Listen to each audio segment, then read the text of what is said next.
Good morning, everyone. This is Siddharth Singh. Today, we are going to start uh, Unit First, the Indian Constitution, from the book of Social and Political Life. Political science में से हम आज the Indian constitution जो कि भारतीय संविधान उसके बारे में जानेंगे. इससे रिलेटेड सारी चीज़ें, इंडियन डेमोक्रेसी इसको बनाया कैसे गया था, ये सारी चीज़ें, इंडियन कॉन्स्टिट्यूशन में जो फंडामेंटल राइट्स हैं उनके बारे में, पहला आपका जो लोकसभा चुनाव हुआ था उससे रिलेटेड कुछ स्टोरीज़ हैं, कुछ आपका रेफरेंस दिया गया है किसी अलग अलग जगहों का, साथ में कुछ पिक्चर्स हैं, उनके थ्रू आज हम इंडियन कॉन्स्टिट्यूशन के बारे में जानेंगे.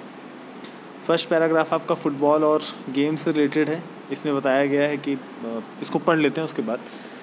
इन this chapter we are going to begin with football, a game many of you have probably heard of or even played.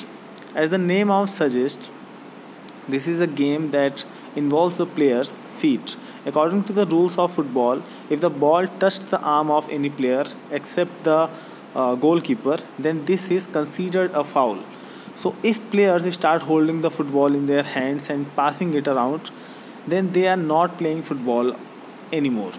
Similarly, other games such as hockey or cricket also have rules according to which they are played. Each of these rules helps define the game and helps us distinguish one game from another. As these are fundamental to the game, we can also call them the constitutive rules of the game. Like these games, a society also has constitutive rules that make it what it is and differentiate it from other kinds of societies. In large societies in which different communities of people live together, these rules are formulated through consensus. And in modern countries, this consensus is usually available in written form. A written document in which we find such rules is called a constitution. एक society में जिस तरह से वैसे मान के चलिए कि आपकी एक क्लास है, एग्जांपल के तौर पे जैसे आपकी एक क्लास है, उस क्लास में तकरीबन आप 30 to 40 स्टूडेंट्स हैं टोटल मिला के. अब ये मान लीजिए कि अगर उस क्लास में एक टीचर हैं और सामने आप 30-35 बच्चे हैं. अगर उस क्लास में कुछ नियम ना हो, कुछ रूल्स ना हो, कुछ रूल्स एंड रेगुलेशंस ना हो, तो आप ये सोचिए कि वहाँ भी जो टीचर है वो उन 30 या 40 बच्चों को किस तरह से मैनेज करेगा, और आप लोग उस क्लास में कितना हुड़दंग मचा लेंगे.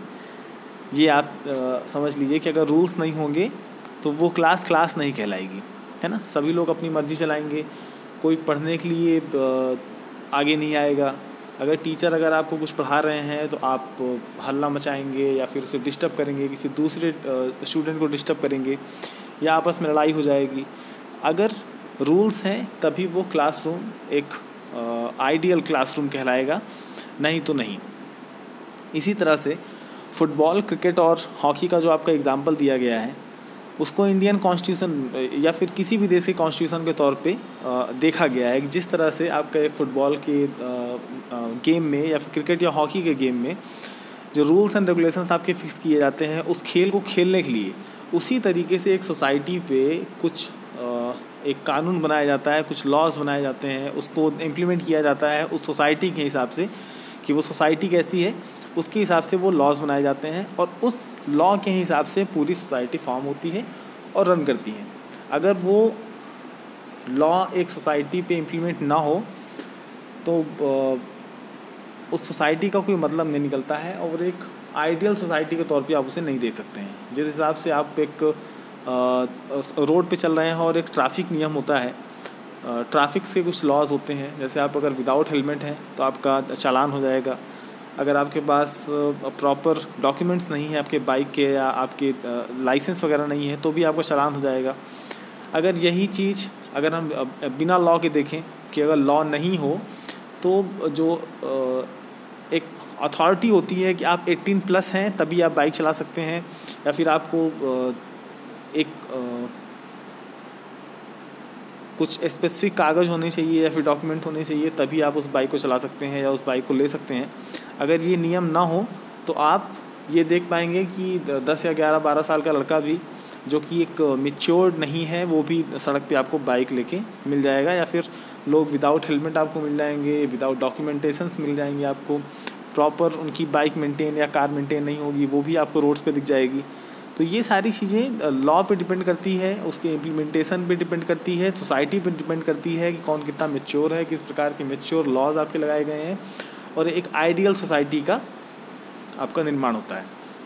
तो फुटबॉल में आपका जिस तरह से बताया गया है कि पैर से खेला जाने वाला आपका ये खेल है, सिर्फ और सिर्फ गोल कीपर बॉल को अपने हाथ से पकड़ सकता है, बाकी कोई भी प्लेयर बॉल को अपने हाथ से पकड़ नहीं सकता है। अगर प्लेयर्स बॉल को एक हाथ से पकड़ के एक दूसरे को अगर पास करने लगेंगे तो फिर वो फुटबॉल नहीं कहलाएगा, ये समझाया जा रहा है। इसी तरह सोसाइटी में आपका कुछ लॉज इम्प्लीमेंट होते हैं, अगर वो लॉज नहीं होंगे तो सोसाइटी एक बेहतर सोसाइटी के तौर पे नहीं देखी जा पाएगी, है ना। हर एक अलग सोसाइटी पे आपका सोसाइटी की मेंटालिटी और उसकी लिविंग स्टैंडर्ड पे डिपेंड करता है कि वहाँ का कॉन्स्टिट्यूशन आपका किस तरह से होगा। हर देश का कॉन्स्टिट्यूशन एक जैसा नहीं होता है, आपको बहुत सारे डिफरेंसेस अलग अलग कंट्रीज़ के कॉन्स्टिट्यूशन में देखने को मिल जाएंगे। तो डिपेंड करता है कि वहाँ की लैंग्वेजेस कैसी है, वहाँ का लिविंग स्टैंडर्ड कैसा है, वहाँ का कल्चर कैसा है, इस पे डिपेंड करता है कि वहाँ का कॉन्स्टिट्यूशन भी कैसा होगा। अलग अलग देश में आपका कुछ देश आपके रिटन फॉर्म पे कॉन्स्टिट्यूशन को रखते हैं। जो बड़े देश हैं, जो बड़ी कंट्रीज़ हैं, जैसे इंडिया है, इंडिया का लॉ आपका, इंडिया का जो कॉन्स्टिट्यूशन है वो दुनिया का सबसे बड़ा कॉन्स्टिट्यूशन है। इसमें तकरीबन 450 आर्टिकल, तकरीबन अप्रॉक्सीमेटली 450 आर्टिकल्स हैं, 450 आर्टिकल्स हैं। और जब ये संविधान बना था उस टाइम पे इसमें 395 आर्टिकल्स से धीरे धीरे इसमें अमेंडमेंट्स जोड़े गए, कुछ नए लॉज बनाए गए, उसके चलते चलते आर्टिकल्स आपके फ्लक्चुएट होते रहते हैं, है ना। तो दुनिया का अगर कोई देखा जाए सबसे बड़ा जो कॉन्स्टिट्यूशन है वो इंडिया का कॉन्स्टिट्यूशन है, ठीक है। आज के टाइम पे जो मॉडर्न कंट्रीज़ हैं वो सारी कंट्रीज़ आपका एक प्रॉपर लॉ बनाती हैं, उसको एक बुक में कंप्लाइन करती हैं और उसके हिसाब से फिर वो देश चलता है। आगे हम और जानेंगे कि कॉन्स्टिट्यूशन आपका कैसे बनता है, किस तरह से बनता है, अगर कॉन्स्टिट्यूशन फेल होता है या फिर कोई उसका मिसयूज़ करता है तो उसके लिए कौन सी ऐसी बॉडी है अपने देश में जो इन सारी चीज़ों पे कंट्रोल बनाती है, इसको हम आगे धीरे धीरे जानेंगे। Okay, we have looked at the Indian Constitution in classes 6th and 7th in our social and political life textbooks. Have you ever wondered why we need a constitution, or been curious about how the constitution got written or who wrote it? In this chapter we will discuss both these issues and also look at the key features of the Indian Constitution. Each of these features is crucial to the working of democracy in India, and some of these will be the focus of different chapters in this book. Class 6 और 7 की books में आपका जो political science की book है, social and political life text books में आपने कुछ जानकारी इसके बारे में ली होगी, कॉन्स्टिट्यूशन के बारे में। इस बुक में हम इस बारे में थोड़ा सा और डिटेल से जानेंगे कि इंडियन कॉन्स्टिट्यूशन को किसने बनाया है, किस तरह से बना है, क्या प्रोसीजर था, कितना टाइम लगा था, उस पर कौन कौन लोग थे, किसकी मेन पार्टिसिपेशंस थे, कैसे पूरा लॉ आपका बना था, कॉन्स्टिट्यूशन किस तरह से पूरा मेड ऑफ हुआ था। इन सारी चीज़ों के बारे में हम जानेंगे। कॉन्स्टिट्यूशन का जो मेन एलिमेंट है या फिर की फीचर्स हैं, हम उनके बारे में भी जानेंगे। जैसे आपका फंडामेंटल राइट्स हो गए, फंडामेंटल ड्यूटीज़ हो गई, साथ में आपका और भी जो भी इम्पॉर्टेंट कीज़ हैं, इम्पॉर्टेंट आपके नोटिस हैं इस पे कॉन्स्टिट्यूशन पे, उसके बारे में भी हम जानेंगे, ठीक है। तो स्टार्ट करते हैं। Why does a country need a constitution? किसी एक देश को चलाने के लिए उसमें कॉन्स्टिट्यूशन की क्या महत्ता हो सकती है, उसकी क्या इम्पोर्टेंस हो सकते हैं कॉन्स्टिट्यूशन के, हम उसके बारे में जानेंगे। इस फ़ोटो के बारे में जान लेते हैं। जो फ़ोटो आप देख रहे हैं इसमें आपके जो फर्स्ट प्राइम मिनिस्टर थे जवाहरलाल नेहरू, वो दिया हुआ है और कई सारे मेंबर्स और दिए हुए हैं। इसमें कई सारे मेंबर्स आपके बैठे हुए हैं, उसके बारे में हम जान लेते हैं। In 1934, the Indian National Congress made the demand for a constituent assembly during the Second World War.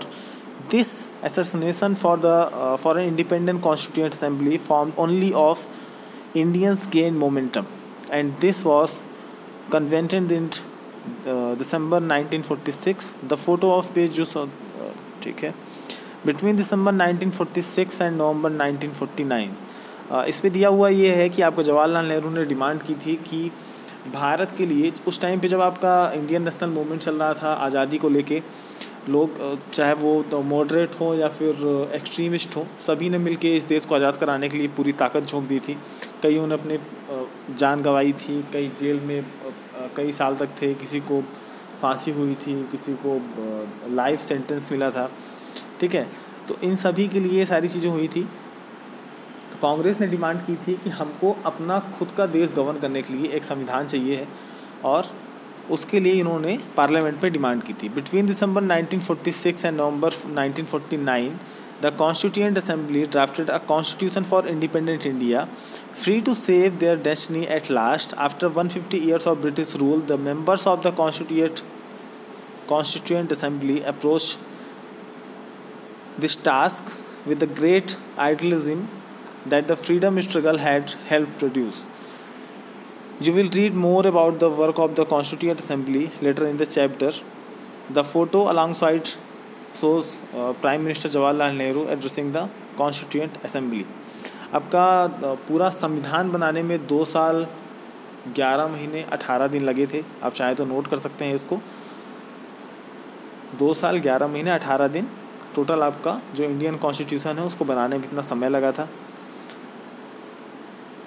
1946 से 1949 के बीच में पूरा निर्माण हुआ था संविधान का। आखिरी जो बैठक हुई थी, जो आपका इसको अंतरिम गवर्नमेंट कहा जाता है, अंतरिम गवर्नमेंट जो संविधान बना रहे थे, इन्होंने आपस में मिलकर एक अंतरिम गवर्नमेंट बनाई थी, और यही गवर्नमेंट सारी चीज़ें कर रही थी, ठीक है। तो लास्ट टाइम जो इनकी मीटिंग हुई थी, आखिरी मीटिंग जो हुई थी संविधान लागू करने से पहले, जो अंतरिम गवर्नमेंट थी, उसमें इन्होंने संविधान लागू किया था 26 नवंबर 1946, है ना। 26 नवंबर 1949 पे इन्होंने लास्ट बैठक करके पूरा संविधान बना दिया था, और 1950 पे फिर आप जानते हैं कि इसको लागू कर दिया गया था, ठीक है।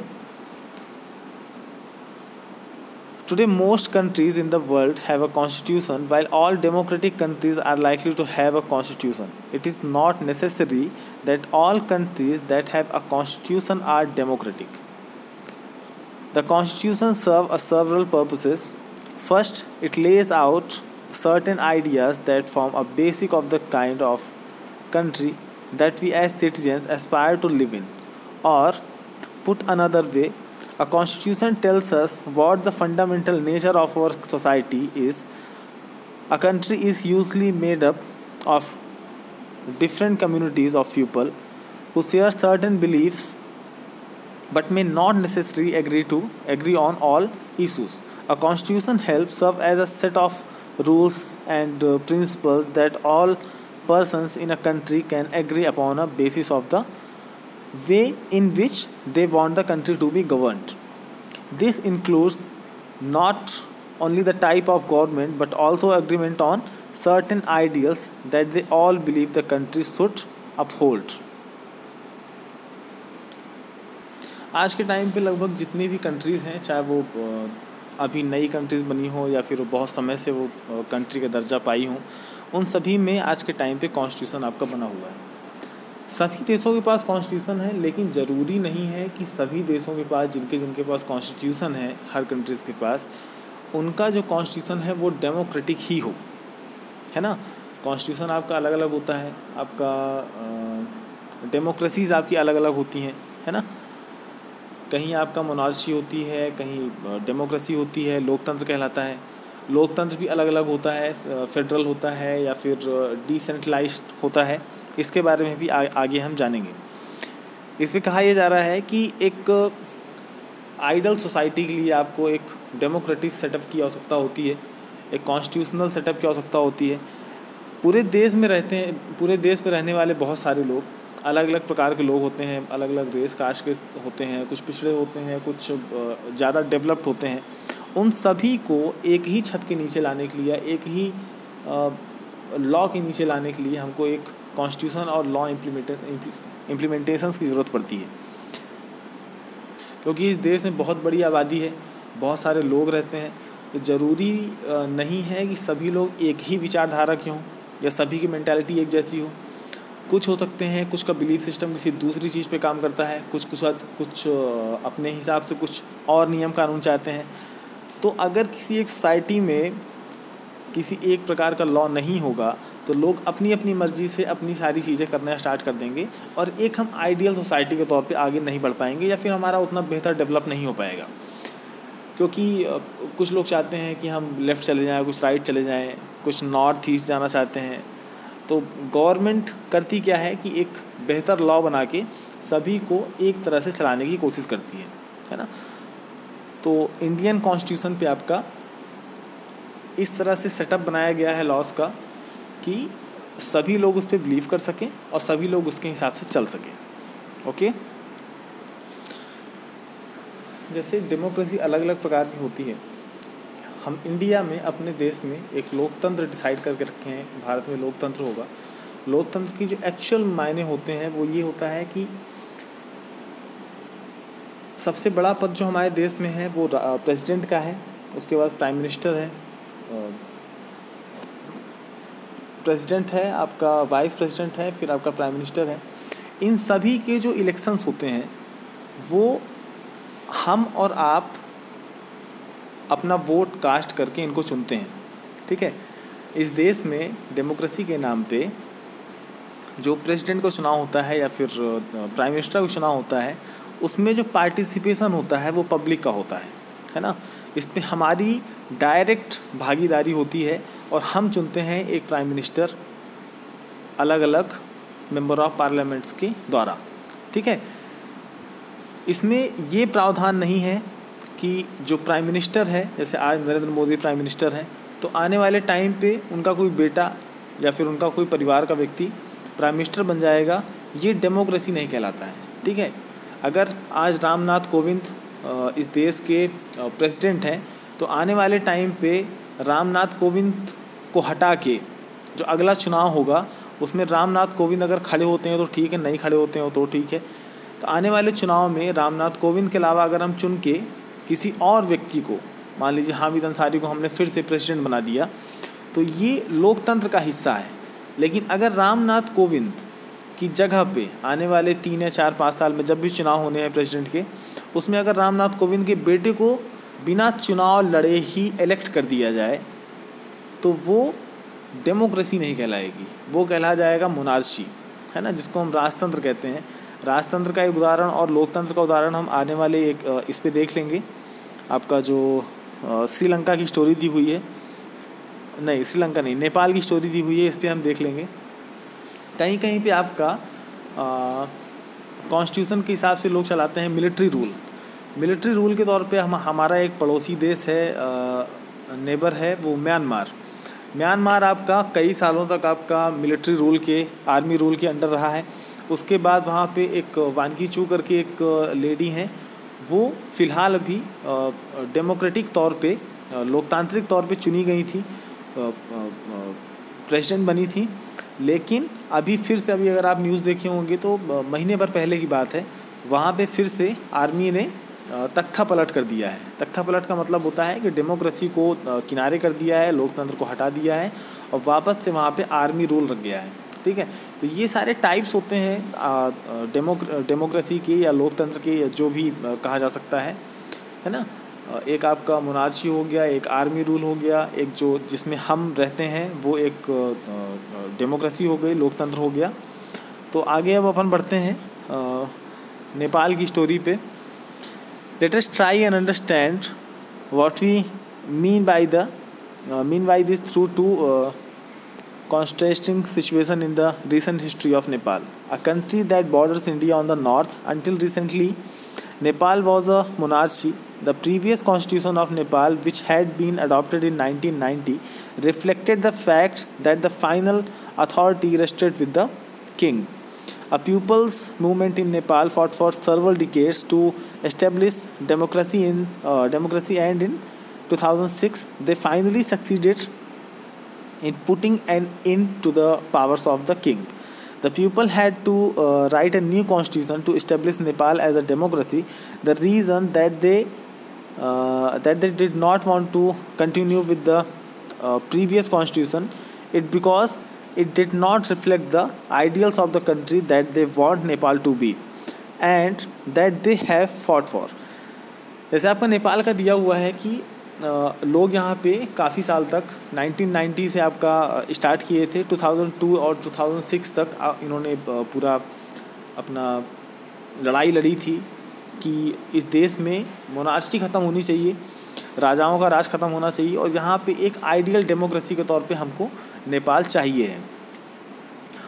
और जब नेपाल इन्होंने डेमोक्रेटिक कंट्री घोषित करवा दी 2006 में, तो इन्होंने फाइनली ये कहा कि हमको जो पुराना कॉन्स्टिट्यूशन है नेपाल का, हम उसको एक्सेप्ट नहीं करेंगे, हम उसको रिजेक्ट करते हैं। हमको एक नया कॉन्स्टिट्यूशन चाहिए जो कि रिफ्लेक्ट करे नेपाल की आइडियोलॉजी को, नेपाल की जो एक्चुअल कल्चर है, नेपाल का जो एक्चुअल मेंटालिटी है, उसको रिफ्लेक्ट करना चाहिए नए वाले कानून में, नए वाले कॉन्स्टिट्यूशन में। क्योंकि जो पुराना वाला कॉन्स्टिट्यूशन है वो रिफ्लेक्ट करता था मोनार्ची को और किंग को, जो ज्ञानेंद्र करके वहाँ पे किंग थे, उनके हिसाब से वो लॉस बनाए गए थे, मोनार्ची के हिसाब से वो लॉस बनाए गए थे। वो एक डेमोक्रेटिक सेटअप के तौर पे कॉन्स्टिट्यूशन नहीं था। इसीलिए नेपाल की जो पब्लिक थी, नॉर्मल पब्लिक थी, उन सभी ने इस चीज़ को रिजेक्ट किया और उन्होंने मांग की कि हमको एक नया कॉन्स्टिट्यूशन चाहिए जो कि हमारे अकॉर्डिंग होना चाहिए। सेम चीज़ आपका इंडिया में भी हुआ था। जब आपका 1946 से 1949 के बीच में हमने अपना कॉन्स्टिट्यूशन पूरा ड्राफ्ट किया था, तो हम चाहते तो जो ब्रिटेन का जो लॉ था, ब्रिटेन का जो कॉन्स्टिट्यूशन था हमारे ऊपर लगा हुआ था, वो हम पूरा एक्सेप्ट कर सकते थे। लेकिन ब्रिटेन का जो लॉ था वो हमारे आइडियल्स को या हमारे कल्चर को रिफ्लेक्ट नहीं करता था, वो हमारे बेनिफिट्स को, हमारे बिलीफ सिस्टम को रिफ्लेक्ट नहीं करता था, वो हमारे हिसाब से नहीं था। वो कानून, ब्रिटेन का जो कानून था, वो सिर्फ इस देश को लूटने के लिए था, इस देश पे अत्याचार करने के लिए था, यहाँ पे हमको गुलाम बनाने के लिए रखा गया था। इसलिए हम उसको रिजेक्ट किए थे और हमने अपना एक अलग कॉन्स्टिट्यूशन सेटअप तैयार किया था। ठीक है, नेपाल की स्टोरी से आप थोड़ा बहुत समझ गए होंगे कि कॉन्स्टिट्यूशन आपका किस तरह से होना चाहिए और क्यों होना चाहिए।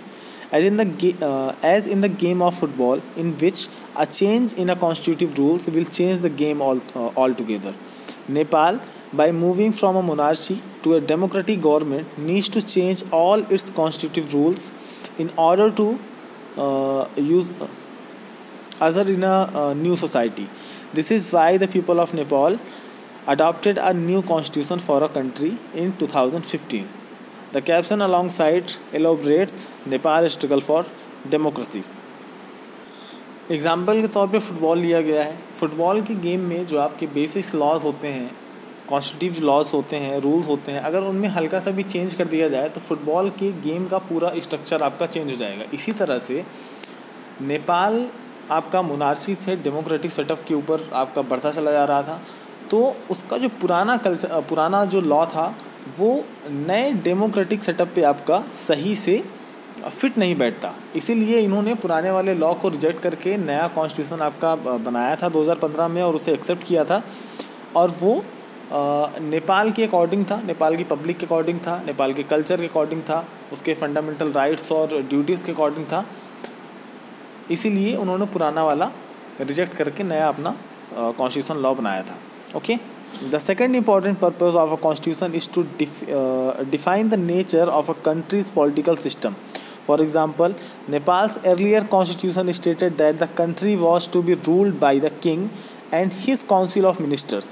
In countries that have adopted a democratic form of government of policy, the constitution plays a crucial role in laying out certain important guidelines that governs decision making within these societies. जो second important thing है कि किसी भी constitution का होना, वो define करता है, वो रिप्रेजेंट करता है कि वो किस तरह से उस कंट्री की पॉलिटिकल सिस्टम है। हमारे देश का पॉलिटिकल सिस्टम और नेपाल के पॉलिटिकल सिस्टम में अंतर होता है, तो दोनों के जो कॉन्स्टिट्यूशन है उनमें भी बहुत सारे अंतर होंगे। जैसे नेपाल का जो आपका एग्ज़ाम्पल फिर से दिया गया है कि नेपाल का जो कॉन्स्टिट्यूशन है, जो पहले वाला कॉन्स्टिट्यूशन था, उसमें जो रूल्स वगैरह थे वो इस तरह से बनाए गए थे कि जो देश है वो रूल किया जाएगा एक राजा के द्वारा और उसकी जो मंत्री परिषद होगी जो उसकी काउंसिल ऑफ मिनिस्टर्स होंगे, उनके द्वारा किस तरह से रूल किया जाएगा, किस तरह से लॉज बनेंगे, सिर्फ राजा के पक्ष में किस तरह से लॉ बनते हैं, उस हिसाब से पुराना वाला लॉ इनका कॉन्स्टिट्यूशन बना हुआ था। इसीलिए इन्होंने दोबारा इसे चेंज किया था। ठीक है। In a democracy we choose our leaders so that they can exercise powers responsibility on our behalf.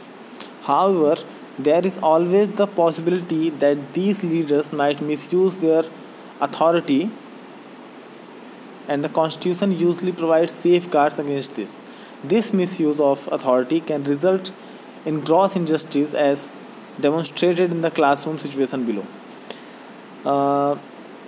अपनी जो डेमोक्रेसी है या किसी की भी डेमोक्रेसी में हम जो लीडर्स चुनते हैं, जैसे हमारे पास देखिए उतना टाइम नहीं होता है, हर किसी के पास इतना टाइम नहीं होता है कि वो अपना काम धंधा छोड़ के किसी भी लीडर की भांति अपना काम धंधा निभाता रहे।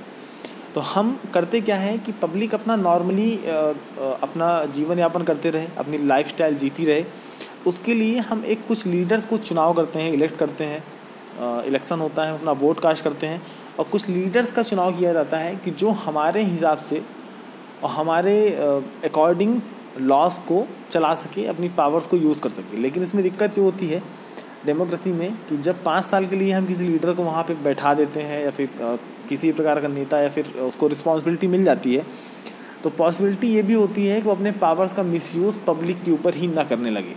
ठीक है। तो इसके लिए भी कॉन्स्टिट्यूशन में, जब कॉन्स्टिट्यूशन आपका बन रहा था तो उस टाइम पे जो लोग थे तो उनके मन में भी ये बातें थी कि भाई आने वाले समय पे आपका जो भी नेता हो सकता है, जो लीडर हो सकता है, वो अपनी पावर्स का गलत इस्तेमाल कर सकता है, उसको मिसयूज़ कर सकता है पब्लिक के ख़िलाफ़। इसीलिए उन्होंने कॉन्स्टिट्यूशन में कुछ ऐसे रूल्स बनाए थे जिसके तहत ऐसा रोका जा सके। इसके लिए आपका कोर्ट्स का निर्माण किया गया था। ठीक है। कुछ ऐसी बॉडीज़ बनाई गई थी जो कि आपका कॉन्स्टिट्यूशन के ऊपर पकड़ बना के रख सकें, नेताओं के ऊपर पकड़ बना के रख सकें और उनको ऐसा करने से रोक सकें। मान के चलिए अगर आपका कोई फंडामेंटल राइट है, जैसे मान के चलिए कोई भी आपका एक फंडामेंटल राइट है और गवर्नमेंट चाहती है, लीडर्स चाहते हैं कि हम उस पर कुछ बदलाव कर सकें, है ना, जो कि पब्लिक के लिए बहुत निगेटिव फील करा सकते हैं, बहुत नेगेटिव हो सकते हैं। आने वाले टाइम पे उसका मिसयूज़ होने से बहुत नुकसान हो सकता है पब्लिक का, उससे उसका फंडामेंटल राइट छीना जा सकता है। तो इसके बिहाफ में जो आपका इंडियन जस्टिस सिस्टम जो है आपका, जो आपका कोर्ट्स वगैरह हैं, सुप्रीम कोर्ट्स वगैरह हैं, सुप्रीम कोर्ट आपका इकलौती एक ऐसी संस्था है जिसके पास पावर है इंडियन कॉन्स्टिट्यूशन को रिव्यू करने का। ठीक है। सुप्रीम कोर्ट को फंडामेंटल राइट्स का संरक्षक भी कहा जाता है कि इस देश में जो भी लोग हैं, जो उनका फंडामेंटल राइट्स है, उसका जो संरक्षक के तौर पे एक बॉडी है, एक संस्था है, वो सुप्रीम कोर्ट है। अगर नेता या कोई लीडर या कोई भी गवर्नमेंट आपके फंडामेंटल राइट्स को या कॉन्स्टिट्यूशन में किसी भी प्रकार का कोई बदलाव करना चाहती है बेसिक स्ट्रक्चर्स में, तो सुप्रीम कोर्ट गवर्नमेंट को ऐसा करने से रोक सकती है, वो पावर उसके पास है। तो ये सारा सेटअप बनाया गया था आपका इंडियन कॉन्स्टिट्यूशन में कि जो पावर का मिसयूज़ है उसको रोका जा सके किसी अदर बॉडी के द्वारा। मतलब पूरा एक मुश्त पावर किसी एक पार्टी को नहीं देनी चाहिए, उसका थोड़ा सा भाग बटा होना चाहिए, ऐसा इंडियन कॉन्स्टिट्यूशन पे दिया गया है। तो क्लासरूम की सिचुएशन है आपकी, उसमें भी आपका एक सीन दिया हुआ है, ये हम देख लेते हैं। Suresh is the class monitor. He is a bully. His classmates are not too fond of him. Mrs. Rao, the class teacher, has to leave the classroom on some urgent work. She asks Suresh to mind the class. Suresh starts picking on Anil.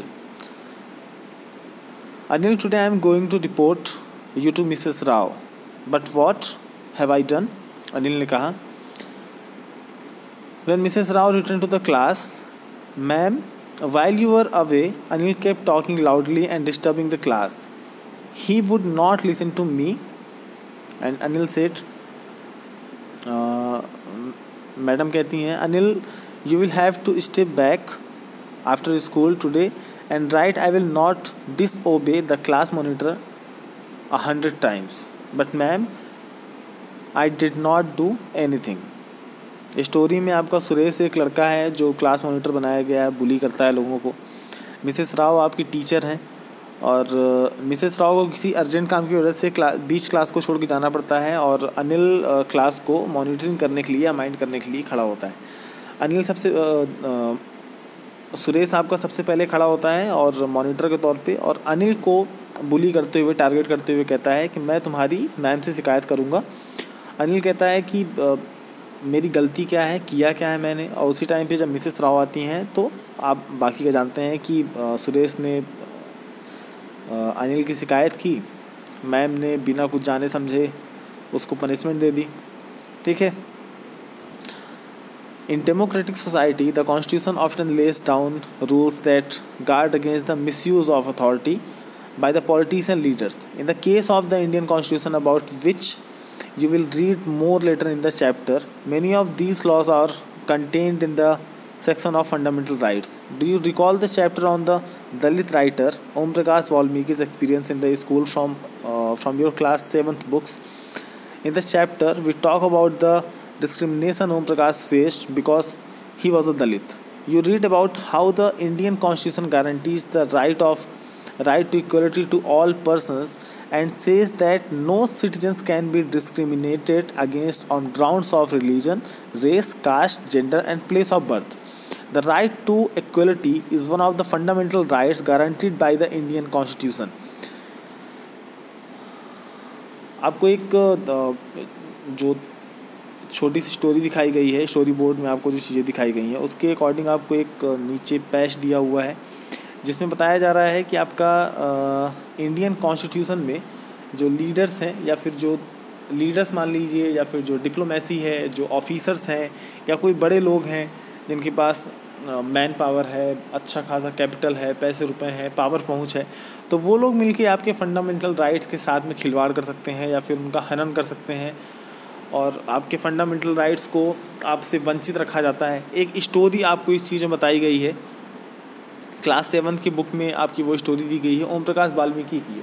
Om Prakash Valmiki आपके school में पढ़ते हैं और दलित रहते हैं, पिछड़े रहते हैं और उनके साथ ऐसा व्यवहार किया जाता है, जो टीचर होते हैं वो उनके साथ व्यवहार ऐसा करते हैं कि उनको ग्राउंड और स्कूल को साफ़ करने की जिम्मेदारी दे दी जाती है ज़बरदस्ती। उनका काम पढ़ने का है, उनका काम पढ़ाने का है, लेकिन फिर भी उनको क्लासरूम से बाहर करके उनको जिम्मेदारी दे दी जाती है कि आपको पूरा ग्राउंड और क्लासरूम स्कूल आपको साफ़ करना है। वाल्मीकि कहते हैं, ओम प्रकाश वाल्मीकि कहते हैं कि वो ग्राउंड और वो मेरा स्कूल जिसको मुझे साफ़ करने की जिम्मेदारी दी गई थी वो मेरे हद के बाहर था। मतलब ये एक छोटा बच्चा था वो 5th या 6th क्लास का और उसे इतनी बड़ी जिम्मेदारी दे दी गई। उन्होंने अपने बुक में लिखा है कि वो ग्राउंड देख के मुझे ऐसा लगा कि ये मेरे हद के बाहर है और ये मैं कर नहीं पाऊँगा, लेकिन उसके बाद भी टीचर ने मुझे फोर्स किया इस चीज़ के लिए कि नहीं तुम्हें साफ़ ही करना पड़ेगा, अन्यथा तुमको किसी और प्रकार की पनिशमेंट मिलेगी। 2 दिन तक वो बेचारा साफ़ करता रहा और वो आने वाले टाइम पे भी साफ़ करता ही, लेकिन उससे पहले जब दूसरा दिन उसका ऑन था तो उसके पिताजी, उसके फादर ओम प्रकाश वाल्मीकि के फादर स्कूल के सामने से निकले। उन्होंने देखा कि उनका बेटा अकेले पूरा ग्राउंड साफ़ कर रहा है और बाकी सारे बच्चे पढ़ रहे हैं। तो वो अंदर गए, अपने बच्चे का हाथ पकड़ के टीचर के पास गए कि आप टीचर हैं इसलिए मैं आपको छोड़ रहा हूँ, जाने दे रहा हूँ, लेकिन ये चीज़ें सही नहीं हैं। और ये सारी स्टोरी थी। स्टोरी का जो मेन कॉन्सेप्ट है वो ये है इनइक्वालिटी का। इक्वालिटी मतलब होता है समानता। कॉन्स्टिट्यूशन आपको इक्वालिटी एक फंडामेंटल राइट के तौर पे प्रोवाइड कराती है कि जो व्यवहार किसी एक व्यक्ति, जो व्यवहार राष्ट्रपति के साथ हो रहा है, जो बिहेवियर राष्ट्रपति के साथ हो रहा है, जो इक्वालिटी राष्ट्रपति को मिल रही है, जो इक्वालिटी समानता प्राइम मिनिस्टर को मिल रही है, एक कलेक्टर को मिल रही है, वही इक्वालिटी कॉन्स्टिट्यूशन आपको प्रोवाइड कराएगा, है ना।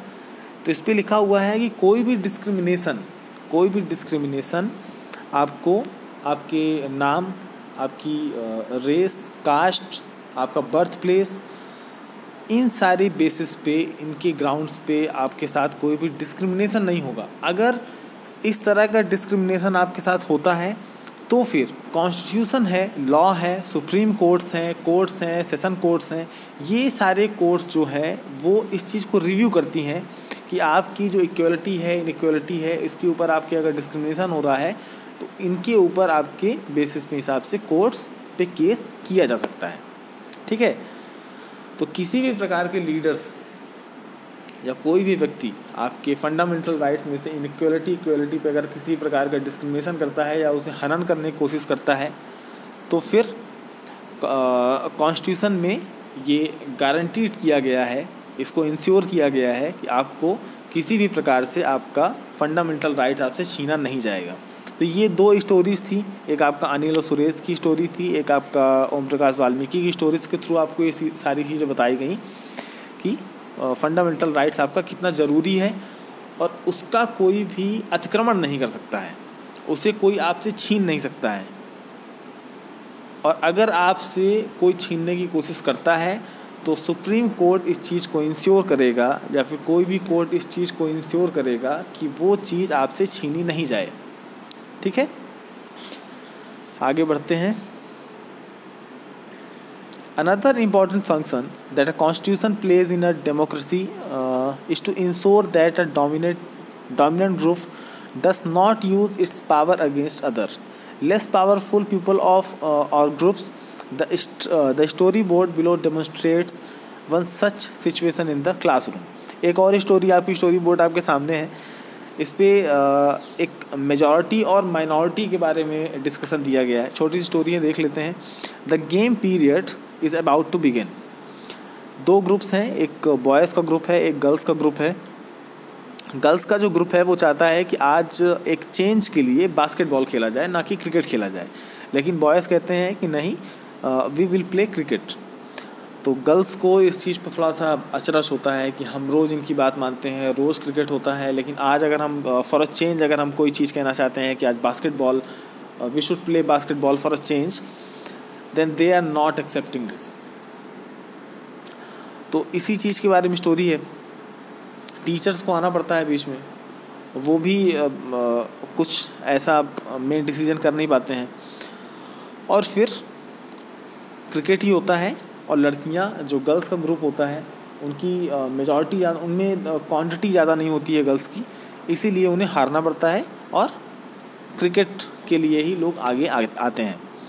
ठीक है, तो नीचे पढ़ लेते हैं, उसके बाद हम इसको डिस्कस कर लेंगे। Such unhealthy situations can occur in democratic societies too, where a majority can continuously enforce decisions that exclude minorities and go against their interests. As the above storyboard illustrated, every society is prone to this tyranny of the majority. The Constitution usually contains rules that ensure that minorities are not excluded from anything that is rootly available to the majority. Another reason why we have a constitution is precisely to prevent this tyranny or domination by the majority of a minority. This can refer to one community dominating another, inter-community domination, or members of one community dominating other within the same community, intra-community domination. इस story के हिसाब से देखा जाए तो इस देश में भी और हर एक देश में ऐसी चीज़ें होती हैं मेजॉरिटी और माइनॉरिटी के हिसाब से। जैसे दलित्स हैं, पहले के टाइम पे उन्हें स्कूल्स नहीं जाने दिया जाता था, और बहुत सारी ऐसी चीज़ें हैं जो दलित्स को अलाउ नहीं थी। वो मंदिर नहीं जा सकते थे, वो स्कूल्स में जाके पढ़ नहीं सकते थे। कई सारे ऐसे वेल्स होते हैं या फिर पॉन्ड्स होते हैं, वो उनका यूज़ नहीं कर सकते थे। पैर पे चप्पल नहीं पहन सकते थे, ऊपर शर्ट नहीं पहन सकते थे, सर झुका के चलना पड़ता था। तो ये सारी चीज़ें थी। एक मेजॉरिटी और माइनॉरिटी का जो फ़र्क आ जाता है, एक जो मेजॉरिटी होती है वो माइनॉरिटीज़ के ऊपर किस तरह से अपने लॉस को इन्फोर्स करती है, इस चीज़ के लिए भी इंडियन कॉन्स्टिट्यूशन पे कुछ रूल्स हैं कि सभी लोग समान हैं, है ना। ये इक्वलिटी का ही चैप्टर चल रहा है कि जो समानता का अधिकार मिला हुआ है सभी को, कि अगर मान के चलिए कोई पब्लिक हैंडपम्प है, ठीक है, पब्लिक हैंडपम्प है, और उस पर अगर कहा जाए कि क्लास 8th के बच्चे उस हैंडपम्प का यूज़ नहीं कर पाएंगे, लेकिन बाकी सारी स्कूल्स के जो बच्चे हैं, चाहे वो 9th हो, 10th हो, 11th हो, 12th हो, 7th, 6th, 5th किसी भी क्लासेस के, वो उस हैंडपम्प का बराबर यूज़ कर सकते हैं। लेकिन सिर्फ 8th क्लास के स्टूडेंट्स जो हैं वो उसका यूज़ नहीं कर सकते हैं। तो ये किस चीज़ में आएगा? ये इनइक्वालिटी में आएगा। भाई जब कॉन्स्टिट्यूशन के हिसाब से सभी को समानता का अधिकार मिला हुआ है, सभी को इक्वालिटी का अधिकार मिला हुआ है, फंडामेंटल राइट है और उसका कोई उल्लंघन नहीं कर सकता है, उसके बाद भी ऐसी चीज़ें हो रही हैं। अब आप हिसाब लगा के देखिए, थोड़ा सा आप खुद से सोच के देखिए कि अगर जब फंडामेंटल राइट्स नहीं रहा होगा, जब कॉन्स्टिट्यूशन आपका सही से बना नहीं रहा होगा, फंडामेंटल राइट नहीं रहा होगा, तब जो मेजॉरिटी एक रही होगी, एक एग्जांपल के तौर पे एक मेजॉरिटी अपन लेते हैं, इमेजिन कर लीजिए किसी मेजॉरिटी को, वो मेजॉरिटी एक माइनॉरिटी को किस तरह से डेमोन्स्ट्रेट कर सकती रही होगी, किस हिसाब से वो उसे परेशान कर सकती रही होगी। आप एक स्कूल में हैं, आप 8th क्लास के बच्चे हैंडपम्प यूज़ नहीं कर सकते हैं, लेकिन बाकी सारे बच्चे उसको यूज़ कर सकते हैं। तो आप सोचिए कि ये कितना इंसल्टिंग फील होता होगा, कितना इंसल्ट अपने अंदर लगता होगा, कितना गिल्ट हमको अपने अंदर फील होता होगा। तो इस चीज़ को इंश्योर करने के लिए कि सभी लोग उस हैंडपम्प का यूज़ कर सकें, स्कूल की जो मैनेजमेंट है, स्कूल के जो प्रिंसिपल्स हैं, टीचर्स हैं, वो इंश्योर करते हैं इस चीज़ को कि किसी के साथ भी डिस्क्रिमिनेशन नहीं होना चाहिए। आप 8th क्लास के बच्चे, अगर आपको हैंडपम्प यूज़ करने के लिए नहीं दिया जा रहा है या आपको गेम्स का पीरियड खेलने के लिए नहीं दिया जा रहा है, तो आप इस चीज़ की शिकायत किससे कर सकते हैं? मैनेजमेंट्स कर सकते हैं, आप डायरेक्टर्स कर सकते हैं, आप प्रिंसिपल ऑफिस में जाके कर सकते हैं कि सर हमको इस तरह का भेदभाव देखने को मिल रहा है। तो स्कूल मैनेजमेंट उस चीज़ के ऊपर एक्शन लेगा और आपको फिर जो भी आपकी समस्या है उसको निपटाया जाएगा। इसी तरह से इक्वालिटी और इनइक्वालिटी वाला जो रूल है, अगर आपको फंडामेंटल राइट मिला हुआ है इक्वालिटी का और उस चीज़ को कोई आपसे छीनना चाहता है, तो आप इसकी शिकायत कर सकते हैं, पुलिस में कर सकते हैं, आप कोर्ट में जा सकते हैं और वो आपको कोर्ट इंश्योर करेगा कि वो फंडामेंटल राइट आपका बचा रहे। क्लियर है? चलिए आगे बढ़ते हैं। The third significant reason why we need a constitution is to save us from ourselves. This may sound strange, but what is meant by this is that we might at times feel strongly about an issue that might go against our larger interests, and constitution helps us guard against this. Look at the storyboard below to understand this better. Shabnam is in a fix. She has a decision to make. I have two chapters left to revise for tomorrow's test, but it's time for my favorite TV program. I'm dying to watch it, but if I do that, I won't have time to finish my revision. Okay, Shabnam का कहना है कि उसका दूसरे दिन test रहता है और शबनम इस चीज़ के लिए क्यूरियस रहती है कि अभी मेरा जो फेवरेट टीवी सीरियल आने वाला है मैं उसे भी देखना चाहती हूँ और मैं देख भी नहीं सकती हूँ, क्योंकि अगर मैंने उसको देखा तो जो मेरा 2 चैप्टर बचा हुआ है रिवाइज़ का, उसके लिए मुझे टाइम नहीं मिलेगा और कल के लिए मुझे एग्ज़ाम के लिए प्रिपेयर भी होना है। Then next, Shabnam why are you looking so worried? तुम इतनी परेशान क्यों दिख रही हो? शबनम कहती है, I want to watch this TV program, but I have a test tomorrow. If you all watch TV, I will also want to watch. I have an idea. What if no one watches TV tonight? Then I may not be tempted. Shabnam का कहना है कि आप लोग अगर मुझे ये programme देखना है लेकिन कल मेरा एग्ज़ाम है, तो एक आइडिया ये है कि हम ऐसा करते हैं कि आज कोई भी टीवी ना देखे। अगर कोई टीवी नहीं देखेगा तो मैं भी क्यूरियस नहीं होंगी, मुझे भी टेम्प्ट नहीं होगा और मैं अपने 2 चैप्टर्स को पढ़ सकूँगी। लेकिन ये जो सिचुएशन है, ये जो अगले 2-3 व्यक्ति हैं जो टीवी देख रहे हैं, वो उनके फंडामेंटल राइट्स के ख़िलाफ़ है। हम कहते हैं आपके एक रूम में 4 मेंबर्स हैं और आप किसी दूसरे रूम पे जाके पढ़ाई कर सकते हैं, लेकिन आप चाहते हैं कि कोई भी टीवी ना देखे, तो बाकी 3 के साथ तो नाइंसाफ़ी हुई ना। तो इस हिसाब से ये एक राइट्स का हनन है।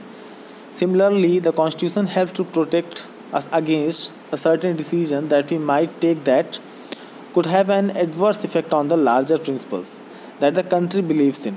For example, it is possible that many people who live in a democracy might come to strongly feel that party politics has become so acrimonious that we need a strong